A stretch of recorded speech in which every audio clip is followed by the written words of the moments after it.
કે ભાઈ નરેશભાઈ પટેલ માટે જ્યારે આવું કોઈ વ્યક્તિ સ્પ્રેડ કરતું હોય આવી તો એના માટે ખરેખર એક્શન લેવા જોઈએ. પણ કે જે વિડીયો ક્લિપ શેર થઈ છે એ વિડીયો ક્લિપને લઈ અને ચોખ્ખું દેખાઈ આવે છે કે ભાઈ આ શેના માટે વિડીયો ક્લિપ બનાવી છે અને શા માટે શેર થઈ છે. તો આ બાબતે જિગીશાબેને આગળ વધી અને લીગલ રીતે આગળ વધવું જોઈએ કે ભાઈ કોના કહેવાથી, શું કામ, શા માટે અને પર્ટિક્યુલર નરેશભાઈ પટેલ માટે આ ઓડિયો ક્લિપ શા માટે બનાવવામાં આવી છે.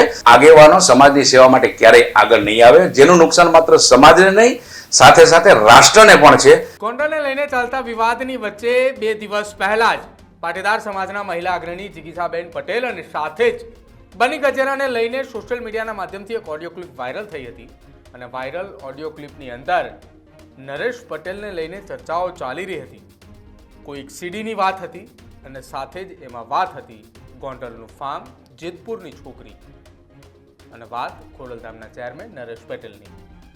જો કે હવે આ તમામની વચ્ચે ખોડલધામના પ્રવક્તા અને પાટીદાર સમાજના અગ્રણીનું એક સ્ફોટક નિવેદન સામે આવ્યું છે. નમસ્કાર, આપ જોઈ રહ્યા છો ન્યૂઝરૂમ ને આપની સાથે હું છું પ્રદીપ.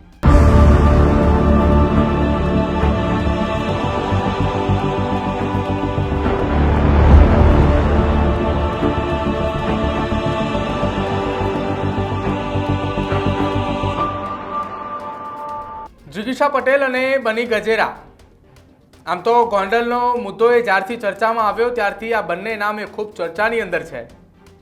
જિગીશાબેન પટેલે સોશિયલ મીડિયાના માધ્યમથી એટલા માટે ચર્ચામાં છે કેમ કે અલ્પેશ કથિરિયાની સાથે તેઓ ગોંડલ મુલાકાતે ગયા હતા અને વારંવાર જયરાજસિંહ જાડેજા અને અનિરુદ્ધસિંહ જાડેજાની સામે તેઓ એક ખુલ્લામાં સોશિયલ મીડિયાના માધ્યમથી એ વિડીયો વાયરલ કરીને તેમના નિવેદનો આપતા હોય છે. જો કે બની ગજેરાએ સોશિયલ મીડિયાના માધ્યમથી અલ્પેશ ઢોલરિયા હોય, જયરાજસિંહ જાડેજા હોય, ગણેશ ગોંડલ હોય, તમામને લઈને સોશિયલ મીડિયાના માધ્યમથી એ ચર્ચા વિચારણા કરતા હોય છે. વિચારણા કર્યા બાદ, એ માહિતી મેળવ્યા બાદ વિડીયો અપલોડ કરતા હોય છે. આ પ્રકારની ચર્ચાઓ એ અનેક વખત સામે આવી છે અને આ બંનેના વિડીયો એ અનેક વખત એ સોશિયલ મીડિયાના માધ્યમથી પણ સામે આવ્યા છે. જો કે આ તમામની વચ્ચે બંનેને લઈને એક ઓડિયો ક્લિપ એ સોશિયલ મીડિયાના માધ્યમથી વાયરલ થઈ છે, જેમાં બની ગજેરા એ કોઈ સીડીની વાત કરી રહ્યો છે અને સીડીની વાતની અંદર ગોંડલનું ફાર્મ હાઉસ છે, જેતપુરની કોઈ છોકરી છે, આ પ્રકારની ચર્ચાઓ એ ચાલી રહી છે.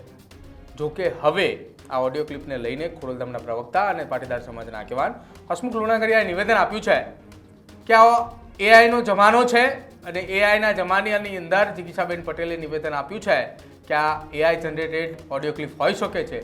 જો કે હજુ સુધી આ મામલે કોઈ સ્પષ્ટીકરણ થયું નથી. આ ઓડિયો ક્લિપની અંદર શું કઈ ચર્ચાઓ થઈ હતી એ સમગ્ર ગુજરાતના લોકોએ જોઈ, પરંતુ હકીકત આ ઓડિયો ક્લિપની અંદર જે વાતો થઈ રહી છે એ વાતોમાં તથ્ય કેટલું, આને લઈને ન તો કોઈ ફરિયાદ કરવામાં આવી, ન તો આને લઈને કોઈ તપાસ કરવામાં આવી. પરંતુ ખોડલધામના આગેવાન હસમુખ લુણાગરિયાએ 3 મુદ્દા આધારિત નિવેદન આપ્યા. શું કહ્યું તમને એ સાંભળો. જે છેલ્લા 3 દિવસથી આ વિડીયો ક્લિપ સોશિયલ મીડિયામાં શેર થઈ રહી છે, એ વિડીયો ક્લિપને લઈ અને હજારો યુવાનોના, માત્ર ખોડલધામ પરિવારના કે લેવા પાટીદારના યુવાનો નહીં, એ સિવાય અન્ય સમાજના પણ શિક્ષિત યુવાનોના ફોન આવ્યા કે ભાઈ નરેશભાઈ પટેલ માટે જ્યારે આવું કોઈ વ્યક્તિ સ્પ્રેડ કરતું હોય આવી તો એના માટે ખરેખર એક્શન લેવા જોઈએ. પણ આ સાથે આ બાબતે નરેશભાઈ બહાર હતા અને એમની સાથે વાત થઈ ત્યારે એમનું ક્લિયર કટ નરેશભાઈએ કીધું કે જે બાબતની આપને ખબર સુધા નથી અને જે બાબતમાં આપણું કોઈ પ્રકારનું ઇન્વોલ્વમેન્ટ નથી, ત્યારે આવા પ્રકારની વાતોનું પ્રતિક્રિયા આપણે આપવી જરૂરી નથી અને આપવી ના જોઈએ. બીજી વસ્તુ કે જે વિડીયો ક્લિપ શેર થઈ છે એ વિડીયો ક્લિપને લઈ અને ચોખ્ખું દેખાઈ આવે છે કે ભાઈ આ શેના માટે વિડીયો ક્લિપ બનાવી છે અને શા માટે શેર થઈ છે.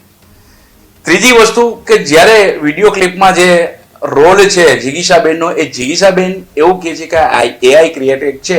બની શકે એઆઈની દુનિયા છે, કદાચ એઆઈ ક્રિએટેડ હોય તો આ બાબતે જિગીશાબેને આગળ વધી અને લીગલ રીતે આગળ વધવું જોઈએ કે ભાઈ કોના કહેવાથી, શું કામ, શા માટે અને પર્ટિક્યુલર નરેશભાઈ પટેલ માટે આ ઓડિયો ક્લિપ શા માટે બનાવવામાં આવી છે.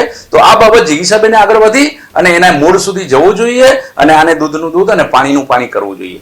જો આ પ્રકારની વસ્તુ જો નરેશભાઈ જેવા નખશીખ, પવિત્ર, શુદ્ધ અને પ્રમાણિક વ્યક્તિ કે જેઓ નિખાલસપણે સર્વ સમાજને રાખી, સર્વ સમાજને સાથે રાખી અને સમાજની સેવા કરતા આવ્યા છે. જો આવા વ્યક્તિ માટે આવી વાતો બહાર આવે તો ભવિષ્યમાં માત્ર લેવો પટેલ સમાજ નહીં, કોઈ પણ સમાજના સારા માણસો, આગેવાનો સમાજની સેવા માટે ક્યારેય આગળ નહીં આવે, જેનું નુકસાન માત્ર સમાજને નહીં સાથે સાથે રાષ્ટ્રને પણ છે.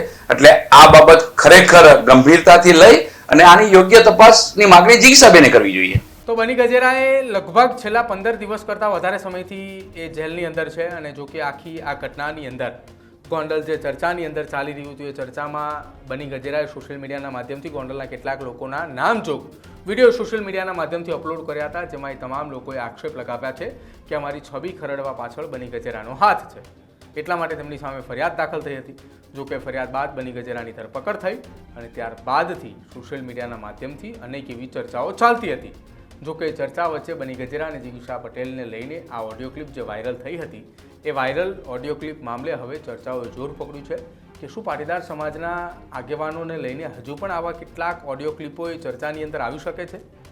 બની ગજેરા એ હાલ જેલની અંદર છે, તો શું બની ગજેરાની વાતચીત જે જિગીશા પટેલની સાથે થઈ હતી એવી અન્ય કોઈ આગેવાનો સાથેની વાતચીત ખરી, કે પછી જિગીશા પટેલ આ ઓડિયો ક્લિપ મામલે આગામી સમયમાં પોલીસ ફરિયાદ કરશે અથવા તો આ મામલે યોગ્ય તપાસ થાય તે પ્રકારની રજૂઆત કરશે?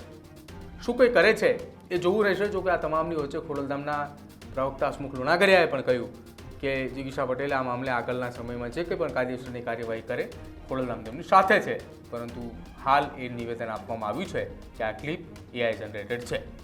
તમારું શું માનવું છે જિગીશા પટેલ અને બની ગજેરાની વાયરલ ઓડિયો ક્લિપને લઈને? એ ઓડિયો ક્લિપ એ AI જનરેટેડ હતી કે પછી ખોડલધામ એ બચાવમાં છે? તમારો અભિપ્રાય અમારા કમેન્ટ સેક્શનની અંદર જરૂર જણાવજો. જોતા રહેજો ન્યૂઝરૂમ. નમસ્કાર.